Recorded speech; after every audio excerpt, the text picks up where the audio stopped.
Reports say blasts hit two tankers carrying oil in the Sea of Oman. Local sources report that the vessels asked for help from countries bordering the Sea of Oman after two explosions hit them in a row. The nature of the incident is not yet clear or what countries they belong to. Last month, 4 commercial vessels were also targeted off the Emirati port of Fujairah in the Sea of Oman. The ships consisted 2 Saudi Arabian registered oil tankers, a Norwegian registered oil tanker, and an Emirati bunkering ship. They sustained significant damage. Abu Dhabi described the incident as an act of sabotage. Tensions are high in the region. About a fifth of the oil that is consumed globally passes through this area. Now, as you can see, we have some additional information coming through. Local sources have said that 2 explosions in a row were observed in the Sea of Oman. As we've told you, 2 vessels have been targeted. We still don't have many details about that, but to discuss that further, we're joined by Mr. Jason Unruhe, political commentator who is joining us live from Ontario. Mr. Unruhe, now these blasts are coming just a few weeks after the act of sabotage, as the UAE called it, off its coast when 4 ships, 4 vessels were targeted back then. Why do you think these incidents are happening? As far as Fujairah is concerned, they're trying to blame Iran for what happened there. Today we're hearing more explosions. It seems that they're trying to increase tensions in the region.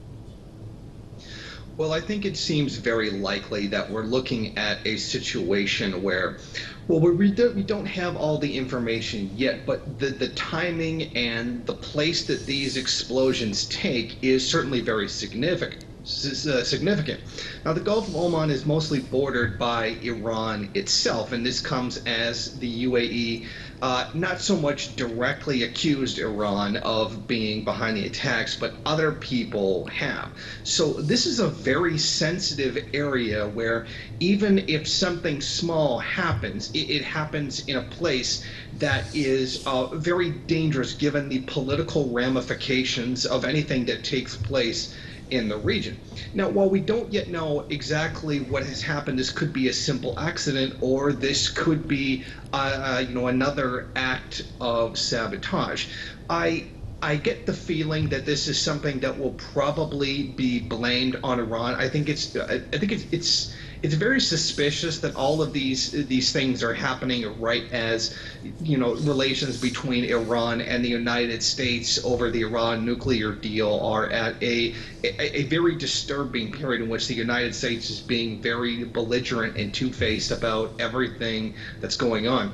But I think that we can't really say much because we don't know everything that's happened, but this is the kind of thing that's going to raise eyebrows all across the region, and maybe something that will cause people to point fingers at different sides until what actually happened is fully known. But we do know that in past instances, even when things have been straight up accidents, they have been directly blamed on Iran. For example, we saw the previous incident of the USS Cole, which was attacked by Israel and then blamed on Iran.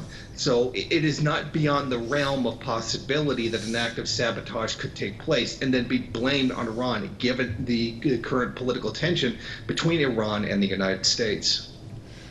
So basically, we also know, Mr. Unruhe, we just received some information that Pakistani sources have said that the crew of the oil tankers were asking for help. That was the message that they had received in Pakistan, which also borders the area, the Sea of Oman. Mr. Unruhe, do you believe that this could escalate into something more serious? I think that there's definitely a real threat of this happening. Even something that is just an accident will cause many people to look at the incident sideways. The reason for this is because so many false flag attacks are being carried out, because so many acts of deliberate sabotage are carried out, that even when something is simply just an accident or something is just a coincidence, a lot of people are very doubtful because of this great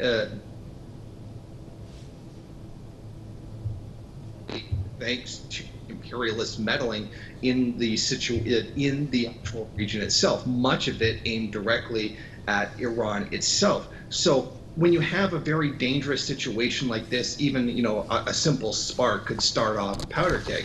But hopefully, sides will keep a calm head until the facts about this situation are known.